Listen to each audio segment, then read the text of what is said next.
So 2 years ago, the most popular gaming streamer at the time, Ninja, said that he didn't want to play games with women on stream due to the potential of people shipping them while he's already married. A lot of people had mixed feelings on this, but generally this was seen as a pretty okay take due to the reason being noble. But someone who really didn't like this take is Michele Morrow, who you may recognize from Game Grump's YouTube Red series, Good Game. It seems like over the past 2 years, whenever Ninja's brought up in any capacity, she goes out of her way to express her disdain for him not streaming with women. Her latest instance of this is in response to Ninja saying it's not his responsibility to teach kids about racism. Ninja said, "It's not my job to sit down and make a video with all of my audiences and do a lesson on civil rights and how not to be racist. I show that I am a good person through my actions and how I treat people and those around me every single day." Michele quote tweets him and says, "Actions, like your very public stance on not playing with women? Most of us can't imagine saying something so deeply harmful, yet still be rewarded with a 30 million plus payday from Microsoft. Guess they don't mind. Deep privilege makes for ballsy actions like that and statements like this." Ninja responds to her by saying, "Michele, you don't know shit, so stop pretending you do. I play with women and stream with them all the time. I also host, raid, and retweet their content constantly. What you are doing is hopping on some random ass train off a comment you read one time. Have a nice day." Michele responds, "Oh, don't I? Perhaps you should make a public statement to the media then reversing your harmful statements on women, because your audience doesn't get how to have responsible discord with us. And by the way you just talked to me, you don't either." Ninja responds, "You are so cringe, it's insane. Anyone who watches me regularly or actually follows me would know that though. You don't." Michele responds, "When the highest paid white male in gaming attacks a woman and calls her cringe for pointing out his very problematic comments on women and racial issues in their industry." Going back to Ninja's first response to Michele, DF Gaming responds to him by saying, "He made a business decision. I'd do the same. He has played with women. No idea why idiots keep bringing that up." Michele responds, "Idiots. Case in point. Because he made mainstream news and public statements about how he will not play with women, and he has never officially reversed it to that media, ever." Ninja responds, "Yes, I have. Multiple times in different articles that didn't get clickbaited like this one." Michele quote tweets him and says, "Multiple circles is not the mainstream media. Your comments were so vastly problematic and harmful that it was picked up by large outlets. If you are truly an ally like you were trying to claim, you'll stop attacking me and instead reverse your statement maturely so other men can learn." My comments are wild this morning. If you'd like to see the power of influence and the type of males being incubated on his channel, take a look at the harassment I've received today. So if you've noticed, all of those tweets are about 2 weeks old. So why am I talking about this? Well, it's because without provocation, yesterday Michele continued to tweet about Ninja. She said, "A sampling of the daily harassment I receive from Ninja's followers. A couple weeks ago, I pointed out that his stance on not playing with women, doubled down in his recent NYT interview, is harmful to us. He tweeted, 'I don't know shit,' and his followers proved my point." She then shows various screenshots of this harassment. The first one is in Instagram DMs where someone says to her, "You are seriously idiotic. Ninja doesn't play with other women because 1, they are horrible at it. Also, he has a wife. Imagine spending all that time gaming, chatting with other women. If you were his wife. Wouldn't that make you uncomfortable? Idiot." The next set of comments are from YouTube. They say, "Why are you trying to cancel Ninja? It's not his responsibility to parent kids." Someone else comments a bunch of middle finger emojis. The next comment says, "You're dumb got going after Ninja." The next person says, "Can't trash talk to Ninja. Even thought you yourself is trash." Someone else said, "You suck." And then the last comment says, "Bitch, what the fuck is wrong with you? Why the fuck should a streamer who streams fucking games?" And then it cuts off. And then the last set of DMs she shows are the most severe, and it's someone saying to her, "Kill yourself, you ugly fat fucking slut.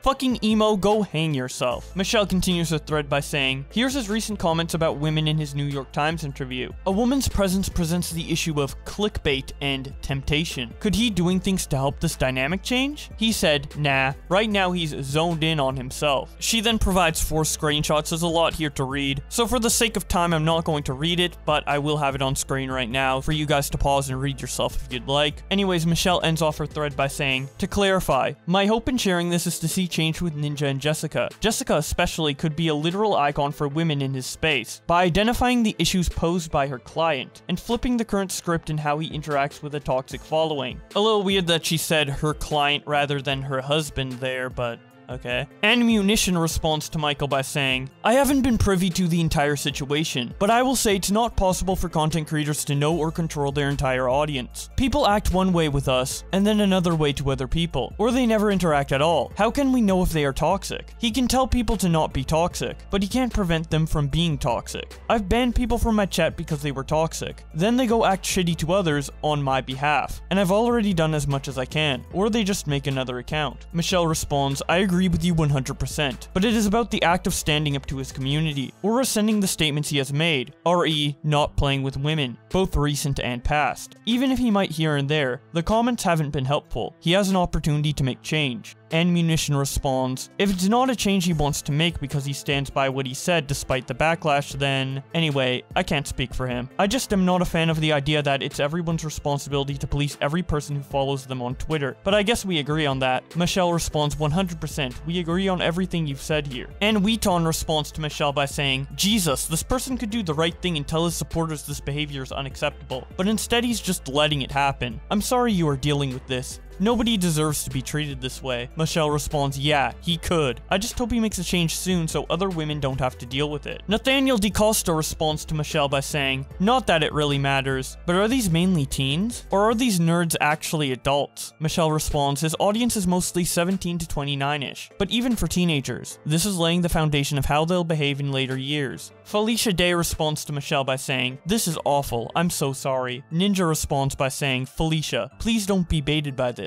Or to the thousands of people who follow me, but do not support me or my values. If Michele did any research outside of reading a bad article, she would know I host, play, and support all gamers, including females. Michele quote tweets Ninja and says, Tyler Ninja, this is not a bad article. I'm citing your own words in the New York Times a month ago. You've said the same on your stream in the past and never assented it. Giving your young audience advice, it's just not worth it to play with women. She then links a YouTube video and shows a portion of the New York Times article. Starting with the article, it says, accusations are what made me say that about female gamers. I was like, I'm going to do anything in my power to make sure that no one can even start a rumor or make YouTube clickbait videos. Ninja is playing with this person a lot lately. They are flirting. Here's a clip. You know how to make that never happen? You don't let it happen. That's what was going through my head. I still stand by not having a lot of alone time with a woman in general. If you were a married man. I mean, they could be your best friend, that's totally cool. But if I randomly start playing with a woman no one knows, people are going to start talking. So if I am going to play with female gamers, I do it with a big group so it's not that one-on-one interaction. Alright, so that's what he said in the article. Let's see what he said on his stream.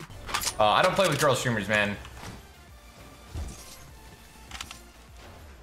Especially in the position that I'm in right now, dude. Right now, the last thing I need is any of that garbage, dude, floating around. I did not say girls are garbage. I was referring to the drama and the stupid YouTube videos that will be created because of the playing. Listen, I'm gonna be honest. I'm gonna give you guys a little bit of a life lesson, man, on what would happen.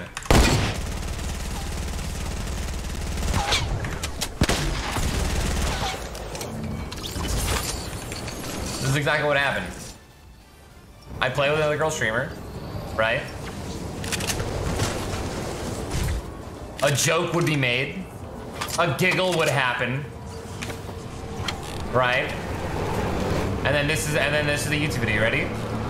Ninja flirting with so-and-so and Jake Osty angry?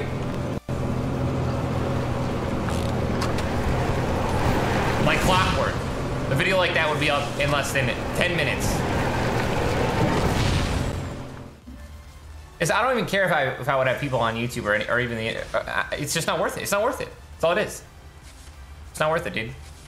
Anyways, going back to Ninja's response to Felicia Day, he adds on to it by saying, also, nobody deserves to be harassed or messages anything like this, so I'm sorry that happened. Michele responds, are you apologizing to me or Felicia? It's not clear. Brokage responds to Ninja by saying, laughing my ass off. Man said, nah, that shit isn't true, but my bad if my horde of fans attack you if that did happen. Ninja responds, they are not true fans if they are attacking people. I never encourage any of my audience to harass people. Anita Sarkeesian responds to Ninja by saying, You, Ninja, literally create and regularly enforce an environment where women are considered inferior. You don't get to just throw up your hands when they harass and abuse female streamers and say they aren't true fans. Take some responsibility of the power you wield. The context for this tweet is that Ninja's fans, unsurprisingly, are harassing female streamers for being critical of his sexism. We need to talk about the relationship between fans and influencers/streamers. A lot of y'all claim that an influencer has no control over their fans and cannot be held responsible for what their fans do.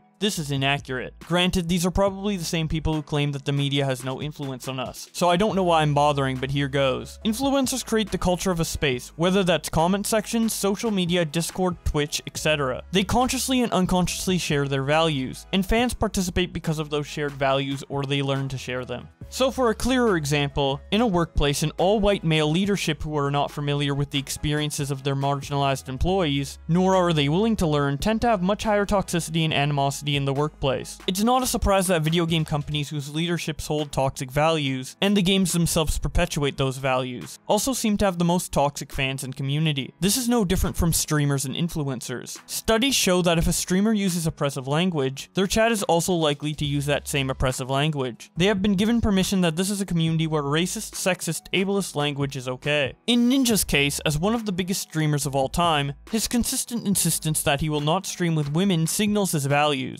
He can deny this all he wants, but he is signaling to his audience that women are inferior, not good at games, not worthy of his platform. His audience accepts this, and internalizes this by continuing to participate in a space that perpetuates sexist attitudes. The sexism is pollution that everyone in that community is breathing in. No, Ninja is not responsible for every single action of every single fan, but he is responsible for creating an environment that encourages sexist attitudes, especially knowing how prevalent and damaging online harassment is. He and anyone with a significant following do not get to simply throw up their hands and say, well, I didn't directly tell them to harass anyone and therefore I am not responsible. Influencers influence. They shape the attitudes around them for better or worse. Alright, that's enough of Anita. Going back to the Ninja tweet that she responded to, Zach responds to it by saying, "Not encouraging is not as proactive as shutting that shit down. If people are harassing others in your defense, and you don't want it happening, I suggest you do everything in your power to shut it down as you have the power to do so. You set the tone." Sunshine responds, "This 100%. To which the bot responds, "Yeah, but what would he do? He can't stop all the anonymous people on the internet." Zach responds, "Pretty sure nobody has asked for that." Michele responds, "100% to everything you've said, Zach. Thank you." Michele then responds directly to Ninja by saying, "Your fans told me to kill myself." Justin Wang responds, "Don't do it." Freiberg responds, "It's horrible. It really is. But surely Ninja can't take responsibility for everything his 7 million followers say?" Michele responds, "Never ever said he should." Ninja responds, "But you insinuate that by tweeting random messages of people being toxic towards you? Truly you can't think there is any other way to perceive your tweet?" Michele responds, "I'm simply letting you know about the threats I've received from your fan base. No one expects you to control millions. But I do wish you had more empathy about this than you are showing. I wish you acted as an example to them in being a better role model." Now I find it really weird that she says she wished Ninja would show more empathy about this, when earlier he directly apologized for anybody getting harassed, and I'm pretty sure he said stuff along those lines multiple times in the past. Now unlike Ninja, I don't have any empathy for her receiving these type of messages. Literally, who cares? It's harsh, but it's true. She's receiving messages like, "You're dumb going after Ninja. You suck. Why are you trying to cancel Ninja?" And I assume these comments are on a video where she is talking about Ninja. People are gonna disagree in the comments all the time, and sometimes people are gonna be rude about it. Also, the way these comments are spelled, they're not from fully functioning adults, at least I don't think. And regardless of all of that, when you are an online figure, comments like these are a dime a dozen, and they are coming from random people. There's a difference between someone you know saying, "I want to murder you," versus a random person in a YouTube comment saying, KYS. I mean, yes, it's shitty to say KYS to random people on the internet, but it's just as harmful as a 5-year-old saying doo-doo head. To actually take something like that as a serious threat and to label it as harassment, it just completely devalues actual harassment people get from stalkers who will dox you, send horrible things to your account, etc. I actually have a video talking about one of those people up on my channel right now, so I will leave that in the end card for you guys to see what real harassment looks like. But basically what I'm trying to say is that despite these comments being in poor taste, taste and shitty, it's not that big of a deal. And to demand Ninja to bend over backwards and do everything in his power to stop these type of comments from existing is ridiculous, because realistically, these people are gonna send these type of comments regardless of what anybody says. But that's just my opinion. I would love to hear your guys's in the comments section below. If you want to help out my channel, be sure to subscribe with notifications on and like. Speaking of supporting the channel, I'd like to shout out my channel members. In particular, Scrubby, who decided to donate $100 a month. That is absolutely insane. Thank you so much, dude. But with all that being said, thank you guys so much for watching, and I will see you in another video.